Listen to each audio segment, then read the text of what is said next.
Para presentar a Nora Cortiñas habría que hablar de una de las tantas personas en este país que nacieron más de una vez.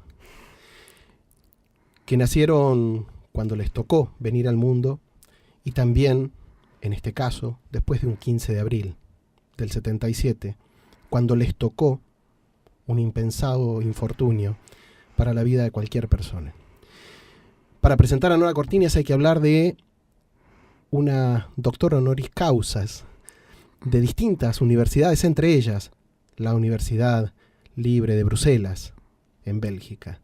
Hay que hablar de una mujer que es capaz de estar en muchos lugares al mismo tiempo, que algunos dicen que es como Drupi y que otros decimos que es la madre de todas las luchas. Gracias, Nora, por estar un rato con nosotros, compartiendo tus experiencias, tus pareceres, tu mirada tan fundamental en los tiempos que corren. Gracias por invitarme. Me gustaría empezar este programa especial con vos, recorriendo algunas cuestiones. Pero particularmente siempre me interesó algo que vos contaste en algunas oportunidades, siempre de diversas formas. ¿Cómo era Nora Cortiñas antes del 15 de abril del 77? Nora Cortiñas era una madre del montón, de una vida común, doméstica, de estar adentro de mi casa cuidando a mi familia, mis 2 hijos. Era para ellos entonces, daba clases de alta costura. Me río pues cuando digo alta, ¿no? Tenía alumnas, a veces cosía un poquito, tenía algunas clientas. Mi esposo no quería mucho porque quería que yo estuviera todo full, ¿no? Con mi casa. Estaba desde luego, ¿no? Pero eran modos de intercalar en la vida doméstica cosas que me gustaban.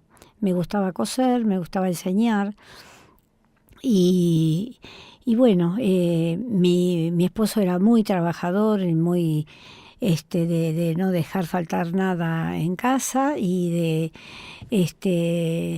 de un estilo de vida antiguo, ¿no? Que la mujer tenía que estar en la casa, el hombre salía a trabajar, bueno, un poco machista. Va. O sea que estaba muy lejos de la Nora Cortiñas que hoy conocemos. Sí. El salto no se vuelve atrás, además de este salto, porque por más que uno siempre le gusta también estar en su casa y hacer sus cosas, esto fue tan profundo este cambio, salir a la calle y ver otro mundo, que desde una ama de casa, desde adentro las 4 paredes, no las veía. Eso me decía inclusive Gustavo: mamá, vos estás metida en las 4 paredes de tu casa y no ves lo que pasa afuera. Y tenía razón. Cuando salí y vi ese mundo, fue algo así que te lleva al cambio de lo que pensaste hasta ese momento, ¿no? De familias muy a la antigua, ¿no? Mis padres catalanes y también acostumbrados al el jefe de hogar, la persona del padre, la figura principal, la madre más una familia tipo de aquellas épocas. Más calladita, más bueno, pero me transformé y resulta que fue para peor, porque ¿Vos decís? De calladita basta. Nada de sí, Carlitos. ¿Cómo era Gustavo? Y cómo fue tu primera impresión después de aquel 15 de Primero abril? te cuento que mis 2 hijos, Gustavo y Marcelo, eran diferentes, ¿no? Gustavo era introvertido, Marcelo no, Marcelo muy parecido a mí, ¿no? Muy explosivo, muy extrovertido, ¿no? Muy divertido, además. Extrovertido, sí, además, ¿no? Contestatario, Sí. ¿sabes? Y Gustavo no, Gustavo era introvertido y era un chico tranquilo y de meditar. Además, desde chico siempre había fechas, el Día del Padre, el Día de la Madre, que íbamos en familia a comer afuera o al cine. Y él en algún momento saltaba diciendo: "Ey, hay chicos que son tan pobres, ¿qué hacen? ¿Cómo la pasan? ¿Viste? Porque nosotros podemos ir al cine, al teatro", siempre pensando qué pasaba con los que no tenían. En el otro. Entonces, Marcelo también, ¿no? Marcelo también Pero lo fue expresaban de dador de modos sangre, diferentes, claro. pero uno era un temperamento y otro. Así que, y Gustavo fue siempre así, más callado y más más serio, ¿no? Aparentemente, porque después cuando me he reunido con los amigos de él, todos ustedes son terribles, los hijos.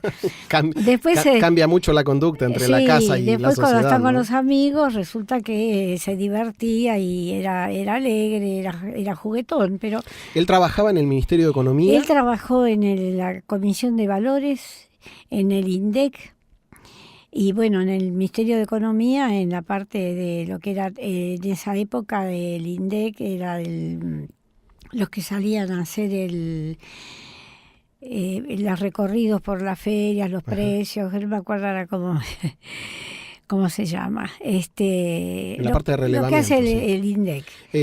Y él... Después, en un momento, cuando él sabía que estaba perseguido, notaba ya que habían caído muchos amigos, él se fue del ministerio, se fue a trabajar a la actividad privada. A mi esposo no le gustaba, porque decía: Gustavo, tenés un trabajo seguro, pero él no quería comprometer al padre en el sentido de que él iba al ministerio.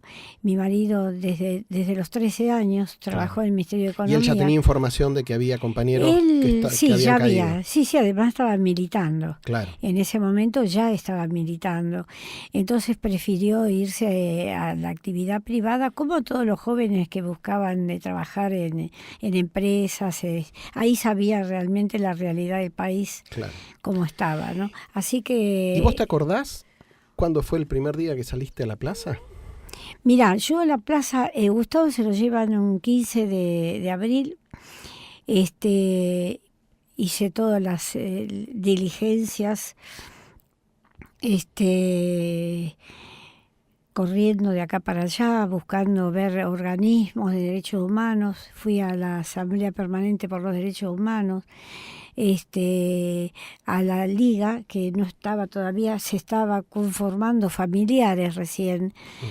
Y entre mis idas y venidas pasaron unos días y un cuñado mío que vivía en San Fernando me dijo: mire, hay unas madres, esto evidentemente después del 30 de abril, ¿no? Hay unas madres que se reúnen en la Plaza de Mayo que también les llevaron a los hijos. Entonces, bueno, yo sí me enteré que había algunas madres, y como mi mamá estaba muy grave en esos días, estaba enferma y muy grave, una consuegra mía, la mamá de mi nuera, me dijo: mira, ¿querés que vaya yo a ver a la plaza y después yo te suplanto? Aunque nos suplantábamos con mis hermanas, todos teníamos el cuidado de mi mamá muy especial. Me dice: bueno, yo después averiguo y después vos vas a la plaza y yo me quedo con tu mamá. Bueno, efectivamente, ella fue en los primeros días de junio y vio que había poquitas madres, había 6, 7 madres.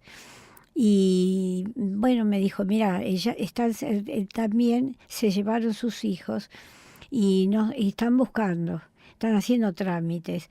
Yo había ido también al Ministerio del Interior, que funcionaba en la casa en Rosada, ahí estaba al lado de la entrada digamos, principal, había una oficina que atendían milicos, desde luego, ya estaba la dictadura caminando, y también fui a hacer la averiguación de paradero, todos esos Sí, todos los trámites, trámites sí, que... habeas corpus, que me acuerdo que el primer habeas corpus me lo redactó un amigo de Gustavo que recién se había recibido de abogado y que yo no quería comprometerlo, así que lo firmé yo, como se Claro, hacía en ese tiempo.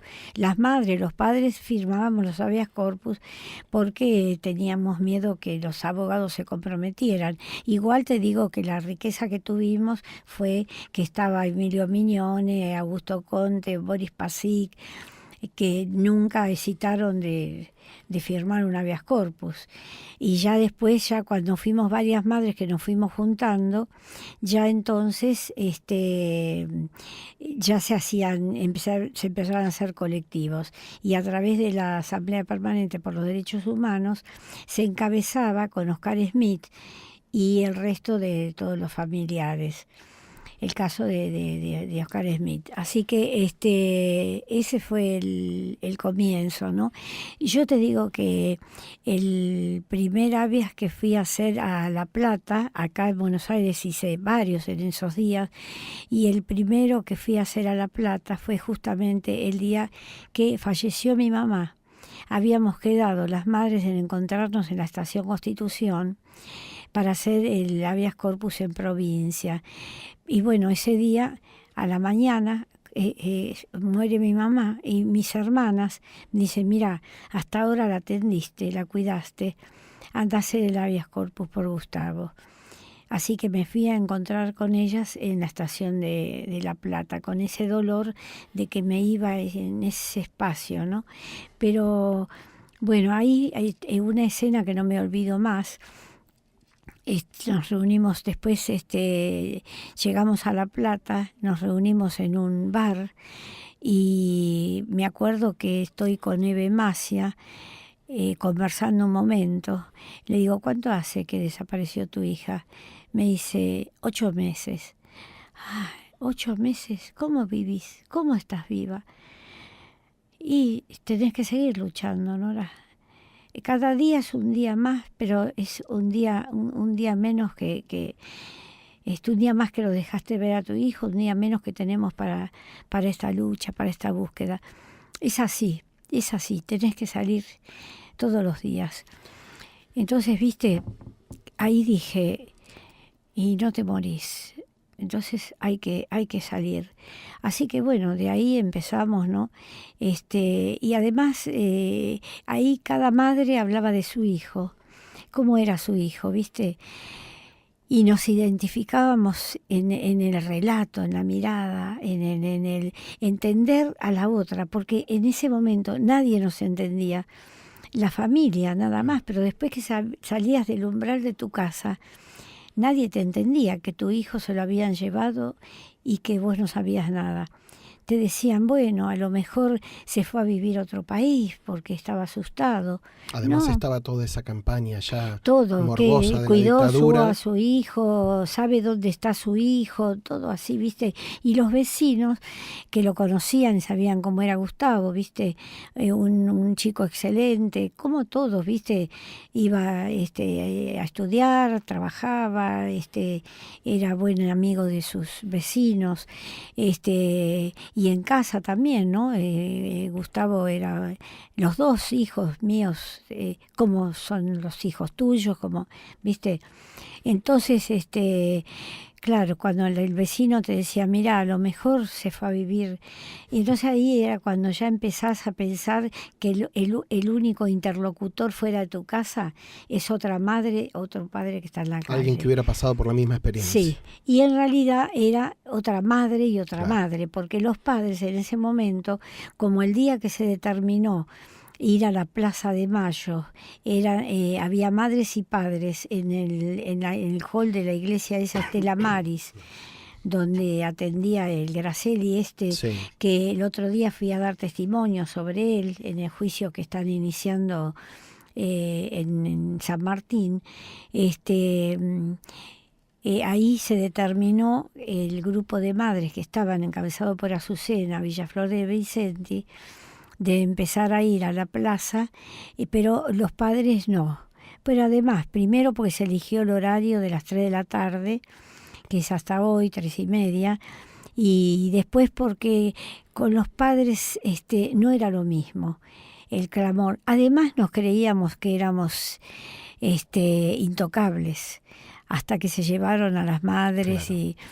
Y además que nos llevaron presas varias veces y que arriaban con nosotros en la plaza. Nosotros ni queríamos que se arrimaran los padres, porque la reacción de la madre es distinta. Nosotros hemos insultado a la policía, a los militares, nada, ahí no había, jerarquía, ni uniforme, ni nada. Quiero mi hijo, quiero saber dónde está mi hijo. Y bueno, cuando íbamos al Cuerpo 1 a Palermo, y íbamos, cuarteles, comisarías, ministerios, no había lugar donde no fuéramos, iglesias.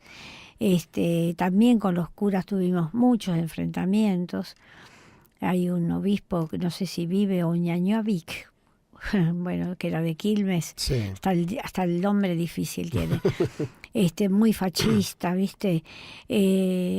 sacando los curitas nuestros, los obispos, pocos, de 95, 85 que habían en ese momento, 5 eran nuestros. Claro. Monseñor de Nevares, Monseñor Novak, Monseñor el de allá del sur también, ahora no me acuerdo. Sí, pero es Aine, Novak, de Nevares, claro, Devoto, muy contaditos los que curas más nos escuchaban, ¿sabes? Así que y los curas, te digo, Gustavo empezó a militar en la Villa 31 con Carlos Mujica, ahí a través de una compañera del ministerio que trabajaba en las villas, Antonia, excelente, y iban a reunirse con Mujica y les duró poco porque lo asesinan en el 74, así que él casi recién hace un año que estaba yendo a la villa. Fue terrible porque también esa pérdida, cuando veían que tenían a alguien... Un interlocutor válido para trabajar. Sí, claro. Sí. Qué increíble desde aquella época hasta hoy, cómo toda esa militancia que iba a trabajar a las villas, hoy podría multiplicarse por miles, porque las villas no solo siguen, sino que han crecido. ¿Sabés qué pensé hoy? Yo hoy estaba cruzando, estaba arriba ya del colectivo y estaba saliendo la gente de la estación de Once, ¿no? Cruzando la calle. Y vi mucha gente de clase media baja. Te digo, no te digo pobres, como ves cuando viajas en el ferrocarril Roca, ¿no? Sí. Que es otro público también, ¿eh? También se mezcla con la clase media, pero también baja, ¿no? Pero yo miraba, y yo recuerdo desde que me fui a vivir hace 63 años a Castelar, y en los trenes viajaba la gente que tenía otra posibilidad, no sé, me pareció que se había empobrecido todo. Efectivamente, se empobreció la Argentina, por más que digan, se empobreció la Argentina, país rico, empobrecido. Por las malas economías. Hablando de economía, usted es profesora, sí. Señora, es profesora en la UBA. Pero soy una profesora honoraria. No soy una académica ni una... Pero eso no le quita ni méritos ni profundidad. Sí. Ha estudiado mucho sobre el tema de el poder económico y los derechos humanos. Sí. Y aprendí mucho con los compañeros. Y eso tiene una importancia sustantiva, venida de una referente muy clara de los derechos humanos, porque lamentablemente en este país siempre se intentó dividir o fraccionar los temas, ¿no? Entonces, derechos humanos no tienen nada que ver con poder económico. Sí. Y hoy te digo, claro, la deuda externa tiene que ver con el mayor de los derechos humanos y tiene que ver con la pérdida de ese valor económico de la Argentina, y mi hijo es parte de la deuda externa. Y cuando te dicen, a mí me han dicho periodistas, pero Nora, una madre hablando de la deuda externa, sí, mi hijo es parte, porque cuando se llevaron a Gustavo, en esa época, ¿para qué pedían plata los militares junto a los civiles? Para armar los campos de concentración, para armar la parafernalia de lo que fue la represión y el instrumento o la metodología más aberrante, que es la desaparición forzada de personas, para comprar las armas con las que torturaron y mataron a nuestros hijos e hijas, para armar toda esa parafernalia de pagar sueldos extras a los militares para la tortura, armar todo ese escenario que vivimos con el terrorismo de Estado. Para eso se pidió la plata extra que pagamos, porque cuando empezó la dictadura debíamos 6.000 millones de dólares y cuando terminó debíamos 45.000 millones. Después empezaron el megacanje, los intereses y los intereses y hoy que decían que estábamos desendeudados, no es verdad. La deuda que dejó este gobierno, que terminó, es de 240.000 millones de dólares, más lo que están pidiendo ahora para recomponer, entre comillas, los déficits, sí.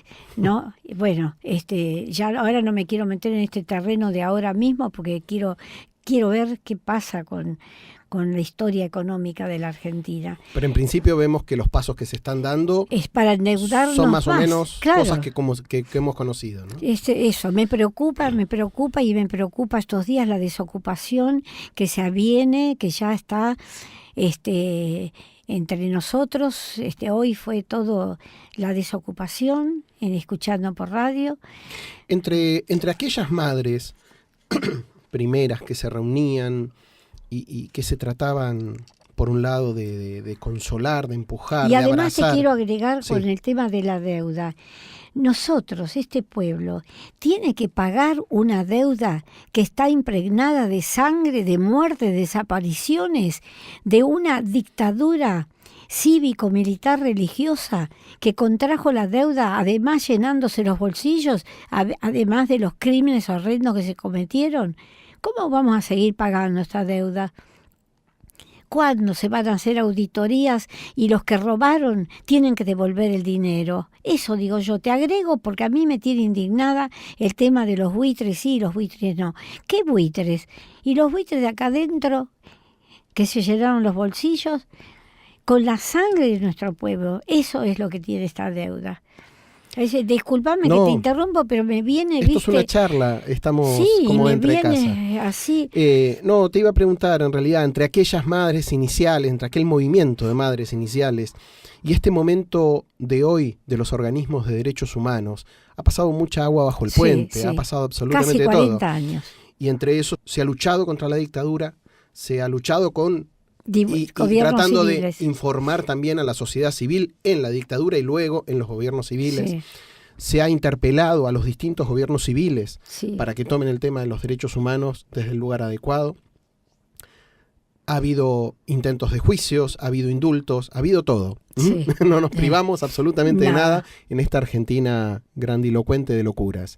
Pero, ¿cómo ves vos hoy a los organismos, a las madres, a las abuelas, ante los desafíos que vienen? Porque un montón de aquellos temas que vos, como bien vos recién mencionabas, no solo no se han solucionado, sino que corren riesgo de multiplicarse. Sí. Mira, yo justamente cuando venía para aquí, es como el tráfico era tan terrible, había tiempo de, en vez de hacerse mala sangre, de pensar, ¿no? Porque hoy... me llama una amiga y me dice que hay una foto en Clarín de una madre que es de la línea fundadora, compañera, que está en una escena con Macri que la está saludando con un beso, de un acto, seguramente yo no leí el diario, de un acto oficial. Bueno, claro. Entonces yo pensaba, toda esta historia que te voy a poner bien para que la gente entienda cómo fue y es la lucha de las madres. Nosotros hace 3 días tuvimos una entrevista que nos dio el gobierno de Macri, para empezar a tener un diálogo. Muy bien, regio. Estaba el doctor Abrebuch, de Derechos Humanos, director de Derechos Humanos, y el ministro Garabano de Justicia. Bueno, el recibimiento fue de lo más amable. Y bueno, nos saludamos. ¿Cómo nos saludamos en la Argentina? Beso va, beso viene, ¿no? Cuando nos despedimos, todos con un beso. Había un montón de periodistas. Bueno, ¿qué pensaría la gente que está afuera de que había esos abrazos en los primeros días de un gobierno que está cuestionado de entrada porque las declaraciones y los pronósticos que fueron haciendo o los proyectos que nos fueron señalando antes de que el pueblo los votara, era lo que está pasando ahora. Claro. O sea, no es que estuviéramos ignorantes, no fue como Menem, que un día dijo, si yo hubiera dicho lo que iba a hacer, no me votaba nadie. No, acá no sé qué cambio tiene nuestro país. Que este gobierno que está ahora dijo, voy a hacer esto, y la gente lo votó. Entonces, nosotros como democráticos que somos, tenemos que aceptar que entró un gobierno donde no hubo fraude, no puede haber una denuncia, y donde ganó con una mayoría popular. Sí, escasa, pero ganó, ¿no es cierto? Bueno, entonces, nosotros tenemos que tener una relación respetuosa. Y cada vez hacer, al menos yo te digo personalmente, en el grupo de madres que estuvimos más activas, cuando el gobierno anterior o cualquier gobierno hacía una cosa que no se condecía con lo que tenía que ser, hemos salido a protestar. Cuando se han hecho cosas que beneficiaban el camino de la verdad, de la justicia, era reconocerlas. Entonces yo empiezo desde el principio. En la dictadura, y que te digo cívico-militar religiosa, porque tuvo total participación la Iglesia Católica Argentina. ¿Qué pasa? El primer tiempo asume Alfonsín, elegido por el pueblo, tampoco no hubo fraude ni ninguna cosa de dudar. Hizo cosas importantísimas, la CONADEP, muy importante, incuestionable, ¿no? Y de ahí surgió el juicio a las juntas, que hay que recalcar, nosotros en esos momentos que estábamos muy enloquecidas de pelear contra esa dictadura infame y siniestra, queríamos más, queríamos una bicameral, bueno, sin embargo, anduvo muy bien con gente que, como digo, intachable. Esa CONADEP. Luego los juicios con jueces realmente que hasta el día de hoy nos podemos mirar con ellos, encontrarnos, porque realmente su ética fue cumplida de una manera en el camino a la justicia bien correcta. ¿No es cierto? Bueno, entonces, en esa época había madres que querían el radicalismo, que eran de familia radical. Las madres venimos de distintas opciones, espacios. Seguro. Inclusive te digo, nunca nos preguntamos entre nosotras dónde milita tu hijo, dónde militó tu hija. Porque no era tema. Porque no era por qué separarnos con cosas que no tenía que ser el motivo de la lucha. Entonces, todos vinimos así. En esa época había madres que sí simpatizaban con Alfonsín, nada, nunca había problemas. Siempre había la diferencia. Una decía, sí, pero mira, porque no hace esto o hace esto. Bueno, después cambió y después cuando vino Menem, realmente el espanto, porque lo primero que hizo, bueno, Alfonsín terminó con las leyes punto final y obediencia de vida. Eso también, ahí no tuvo Alfonsín ningún apoyo ni de su militancia joven, ni de los partidos opositores para apoyar ese juicio, realmente. Bueno, claudicó y seguimos adelante. ¿Quién viene? Menem, lo primero que hace, el indulto, ¿no? Y otras cosas que hizo que no las voy a detallar. Bueno, ¿qué pasa? También había familias peronistas entre medio que aceptaron que el indulto, lo había dado el presidente, que tenía prioridad para hacerlo. También había eso. Pero bueno, estaban esas diferencias. Nos discutíamos, pero caminábamos, ¿viste? Bueno, pero no había ninguna madre que estuviera dentro de un partido. Así, nunca, porque nuestra declaración de principios dice que ninguna madre podrá estar militando incluida en un partido político. Bueno, siempre fue respetado. Entonces después fueron cambiando. No te voy a nombrar todos porque cada Fueron uno... un montón, algunos duraron Sí, 2 días, un día. sí, No vale la pena. Simpático Rodríguez Sá Claro. con nosotras, en la entrevista con él, que dijo que no iba a pagar la deuda externa de entrada. Bueno, y después de la Rúa, el cuñado de él era el que hacía los vuelos de la muerte. Así que imagínate, nunca quiso extraditar a ningún genocida, porque cuando acá no hubo juicios, después de que terminó la era de Alfonsín, el punto final, obediencia de vida, no había juicios. Bueno, y no quiso extraditar a ningún genocida.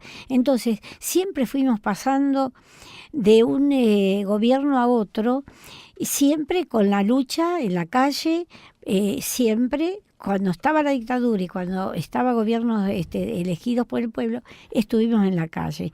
Cuando viene el gobierno de Néstor, ahí apareció algo nuevo, ¿no? Algo nuevo porque no lo conocíamos, de haber estado en ningún organismo de derechos humanos, de haber venido nunca a una marcha, ¿no? Ni Néstor ni Cristina, o sea, no lo conocíamos. Pero ¿qué pasa?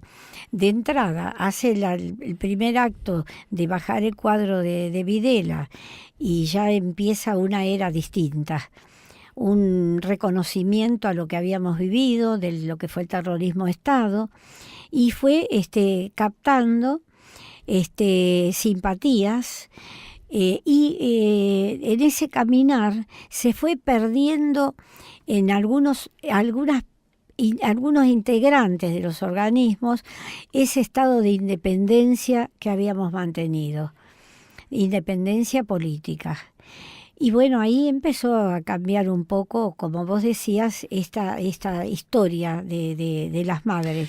Porque por estos días escuchó mucha gente decir, ahora vamos a resistir. Yo te digo una cosa, ¿no? Nosotros seguimos yendo a la plaza, nosotros hicimos la Marcha de la Resistencia el 3 de diciembre, muchas madres no quisieron participar de línea fundadora porque decían resistencia a Cristina, ¿cómo? ¿Por qué? Sin embargo, nosotros todos los logros los conseguimos con la resistencia y en la calle, que son logros importantes. El especial que te digo son los juicios, ¿no? Pero todo lo hicimos con resistencia y todavía falta mucho, ¿viste? Porque termina este gobierno de Cristina y no se abrieron los archivos. Los jueces no abrieron los archivos tampoco para decir a quién entregaron los bebés apropiados de sus madres cautivas embarazadas con la falsa adopción. Todavía falta mucho, falta un caminar. Entonces, ¿qué pasa? No marcha. Ahora, la resistencia puede darse de una manera o de otra. Pero eso sí, nosotros tenemos que respetar que vivimos en un Estado constitucional y que tenemos todo el derecho de, cuando el gobierno hace algo que no está dentro de los parámetros de la defensa de los derechos humanos y del pueblo, salir a la calle a protestar, como se hizo esta semana última con la ley de medios, nombramiento de los jueces, la ley de medios. Cosas, claro. Tenemos esa potestad. ¿Por qué? Porque vivimos con una democracia. No es la democracia perfecta, te digo, mientras hay hambre y hay muchas penas económicas, pero tenemos que respetar el estado de gobierno constitucional. Vos acompañaste todo tipo de luchas, desde las luchas indigenistas, las luchas contra la mega minería. Has estado en Háchal, has estado en Famatina.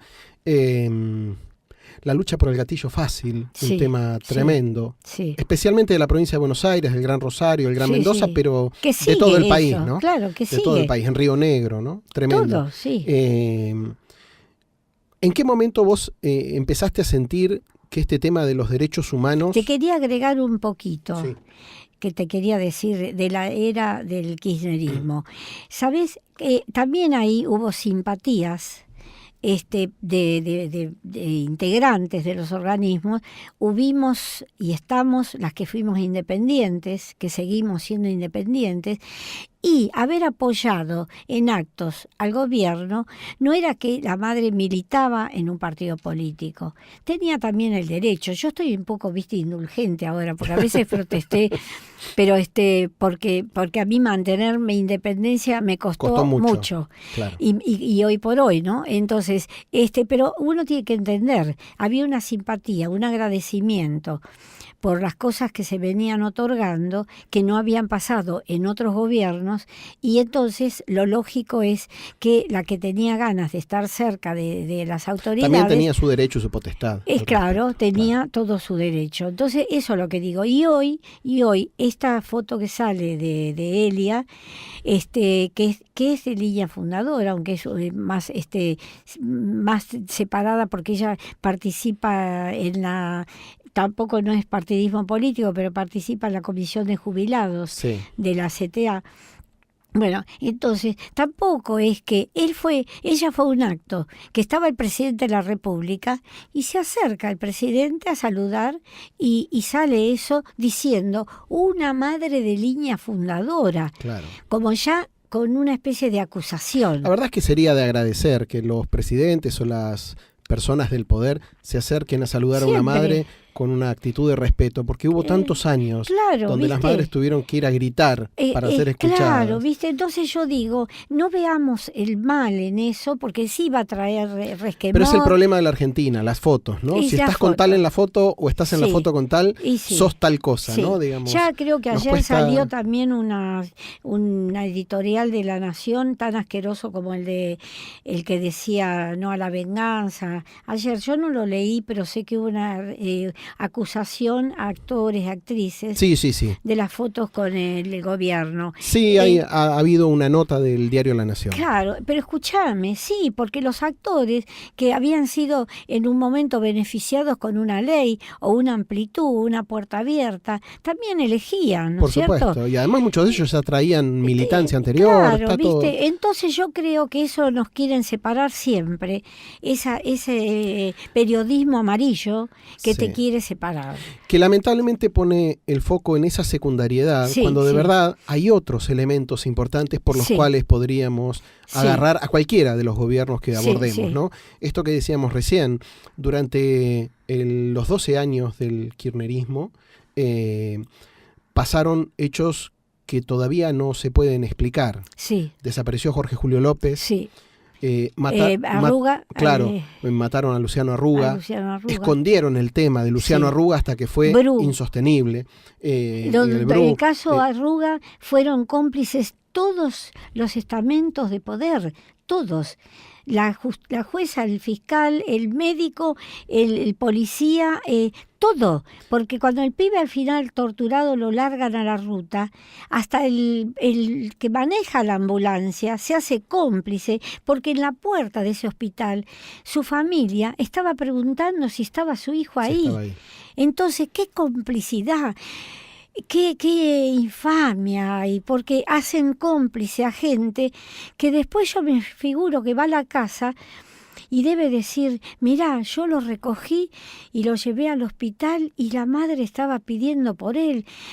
Hacen, que la gente termine... Qué estado de indefensión también para tantas familias. Claro, totalmente. En la soledad de su hogar después, ¿no? Porque no te puedes explicar esos fácil. casos. Después, condenar a defensores de derechos humanos, como el caso de Pablo Pimentel, por ejemplo, por denunciar una mentira de la policía de los asesinatos que hay en las comisarías, ¿viste?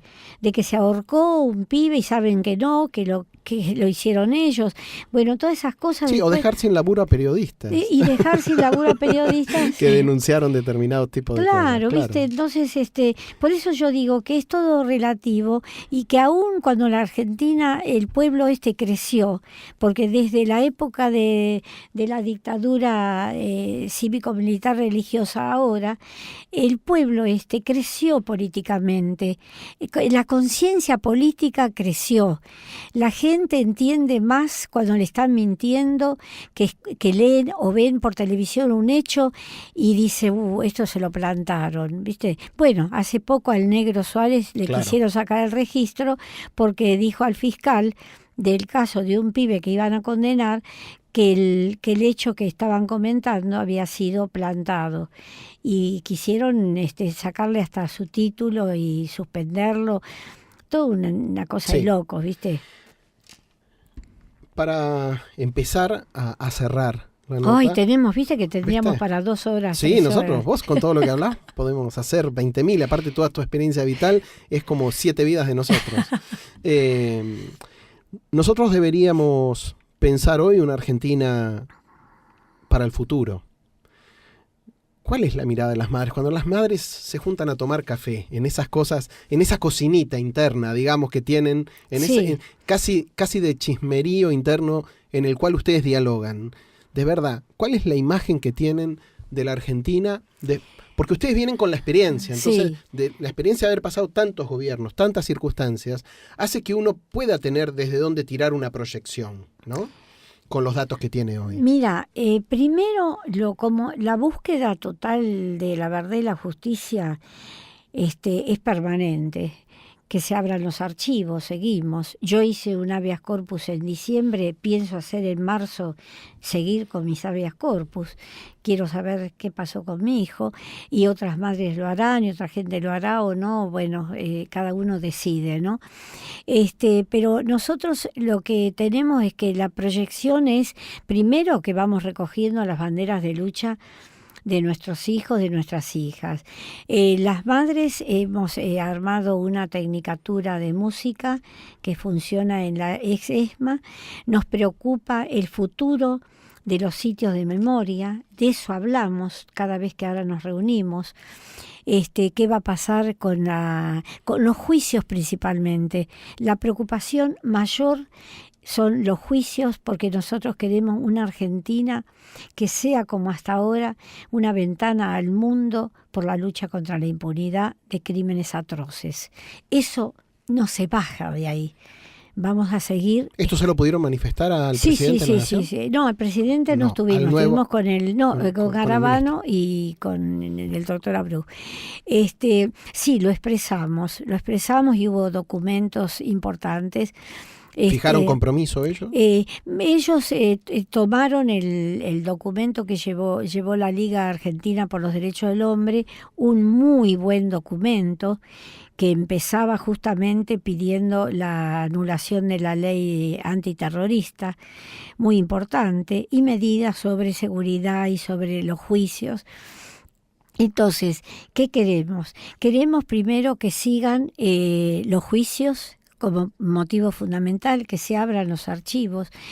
El tema nuestro es el tema de los espacios de la memoria, no cortar con esto, porque esto la puso Argentina en un sitial muy importante. Argentina lucha contra la impunidad del pasado, pero además se lucha para que no haya impunidad sobre los delitos de ahora, del presente, que estaban en el gobierno anterior, como ya nombramos, y que tenemos que cuidar que en esta época también podamos decir que la lucha tiene que seguir para que no haya más gatillo fácil. Lo otro, que hablando de sitios de memoria, otra preocupación, y que yo te la expreso porque soy parte directa también con la Mansión Seré.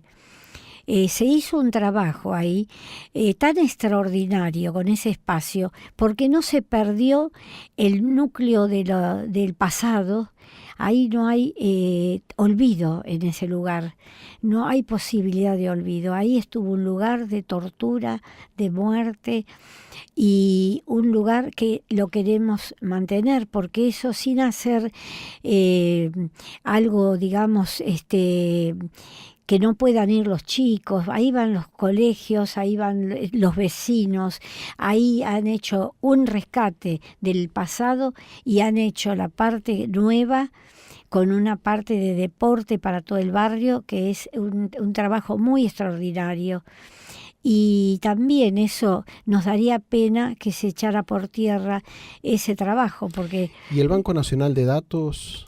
que es otro Ahí tema es otro sustantivo, tema ¿no? que ahí yo tengo compañeras y tengo un grupo de hermanas que están muy preocupados, pero además porque vino barajado también con cosas que el grupo que está buscando todavía a los nietos no están todos de acuerdo en la ley en sí, que es una ley que acota mucho del 75 al 82, creo 81, cuando un Banco Nacional de Datos Genéticos tendría que ser universal. Claro. Porque esto acota y preocupa porque, ¿qué pasa? La gente que está fuera de esa fecha tiene que recurrir a los laboratorios y cuesta mucho dinero hacerse un estudio de ADN. Entonces yo te lo digo adelantando, no estoy en el grupo ese, pero los apoyo, ¿no? Así, y el traslado también trajo mucha preocupación. Sí. Ahora, como nombraron nuevamente a el representante, ahora no me sale el nombre, ¿no te acordás vos? No importa. Bueno, no importa, la misma persona que lo dirigía, van a seguir los grupos que quieren defender ese banco de datos porque es la identidad de muchos jóvenes. Está ahí. Está ahí, ¿viste? Entonces, bueno, así que hay mucho para hacer. ¿Pensás hacer otro viaje al Sahara? Y sí, ¿por qué no? ¿Sabés qué me preocupa ese muro infame que todavía ni desde Naciones Unidas se ha tratado de solucionar ese acto de inhumanidad total, de separar a un pueblo casi te digo, de la civilización, ¿no?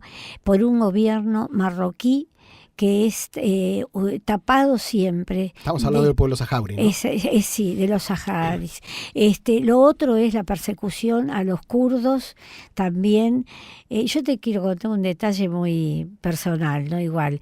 Yo hice una película con las madres kurdas en Kurdistán, que es la similitud de la lucha de las madres allí, otro idioma, otra religión, bueno, y con nosotras, con la madre de Plaza de Mayo. Y se hizo un film que lo hizo un queridísimo amigo que ya murió, Alejandro Haddad, un pibe extraordinario, se murió muy joven, y estaba para presentarse en el instituto, en el Centro Kirchner, el día 11. Estaba en una lista de películas, que es el Justo sábado el día pasado. 11 le había tocado.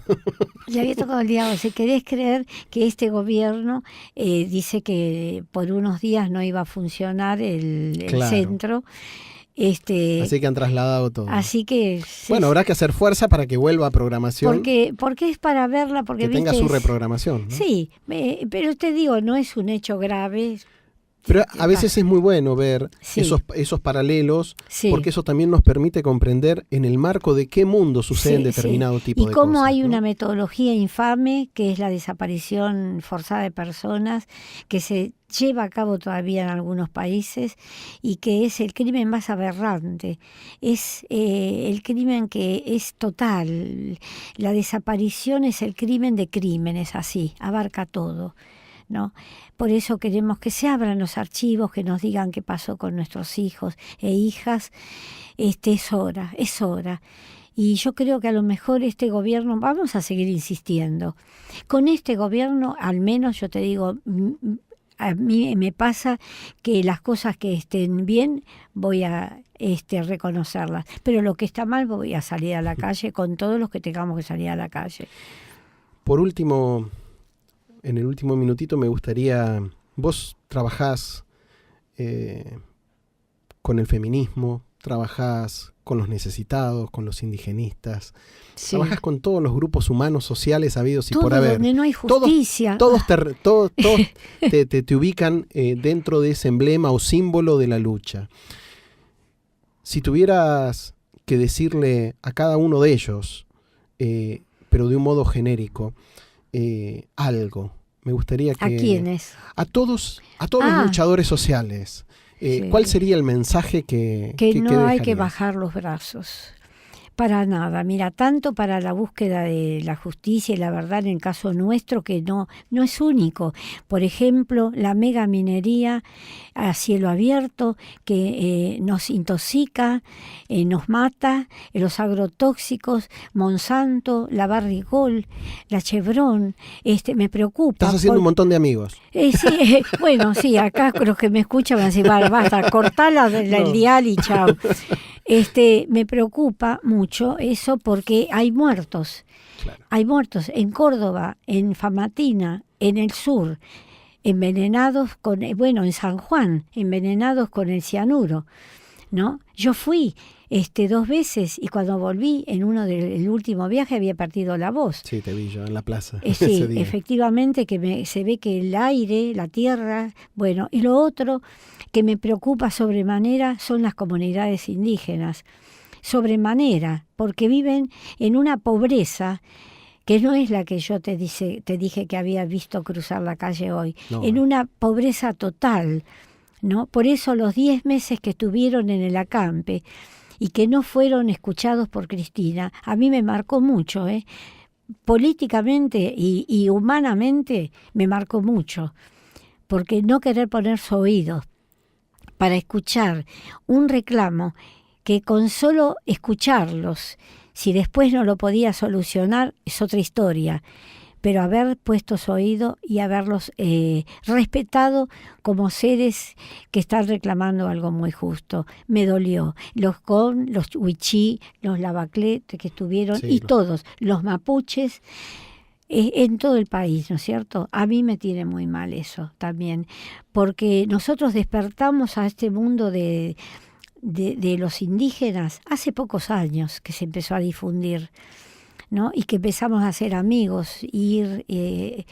Estaban bajo la tierra, ¿no? Estaban Alfombra no, porque nunca tuvimos. Invisibles, ¿viste? Entonces hay muchas cosas que yo les digo, no bajen los brazos. Se nos murió el gallego de la minería, el de la unión de... Carrasco. Carrasco y Rodríguez, el otro amigo nuestro, Javier Rodríguez Pardo. Ah, Rodríguez Pardo. Bueno, y se murió Carrasco y se murió hace poco otro médico. Pero lo que no se muere es su trabajo, su obra, su mensaje. No, por eso lo sigue digo, otra gente. no bajar los brazos porque hay gente que hizo mucho sacrificio para luchar defendiendo la vida, la salud del pueblo y no podemos olvidarlos. Así que yo creo que levantando las banderas de lucha de nuestros 30.000, más todos los que cayeron después por Castillo Fácil y estas luchas populares, por ellos, por ellas, creo que tenemos que seguir luchando sin descanso y sin agresión, sin querer provocar situaciones que nos hagan perder digamos, el respeto, ¿no? Todo lo tenemos que hacer considerando de que nosotros queremos avanzar en la democracia y para avanzar tenemos que saber respetar a los otros. Gracias, Nora, por compartir este rato con nosotros. Bueno, obviamente gracias. Habrán otras miles de oportunidades, como siempre nos damos, pero esta era Seguro. importante para nosotros, primero porque no sabemos si seguimos después de diciembre. No, seguro que me quedó algo en el tintero. No me digas. Y qué sé no yo, puedo pero creer escúchame, de cualquier manera, ¿cómo no vas a seguir? Por favor, no creo. Háganle un ¿viste? pedido a la radio. Tenemos el que aval, tenemos que hacer un aval, ¿no? No, vamos a estar ahí. Un habeas corpus vamos a presentar, claro. que estamos Y a como veces, muy ¿sabes cancheros qué? con eso. Me ha pasado de que he ido a lugares donde había un problema de justicia y de verme con el pañuelito, se ha cambiado una sentencia, una carátula. No dudo nada Yo de me eso. acuerdo desde el conflicto en la puerta de la legislatura que se llevaron a los vendedores Sí, ambulantes. los que hubo- manteros. y claro. los manteros, que cuando fuimos y estábamos con Mirta y la jueza tenía que poner la carátula definitiva, se asomó y nos vio a las dos sentaditas ahí. Entró y cambió la carátula. Vos es que era una cosa, viste, esa como otros casos, ¿no? Cuando los jueces ven que estamos ahí en un juicio, calladitas, sentaditas, dicen, acá hay algo que está andando mal en la justicia. A ver, bueno, ojalá que salga todo bien. Ojalá que sí. Nora Cortiñas, desde aquella madre intramuros de su casa y que enseñaba alta costura, a este tremendo símbolo de los derechos humanos que todavía los argentinos no terminan de comprender la dimensión que tiene en el mundo.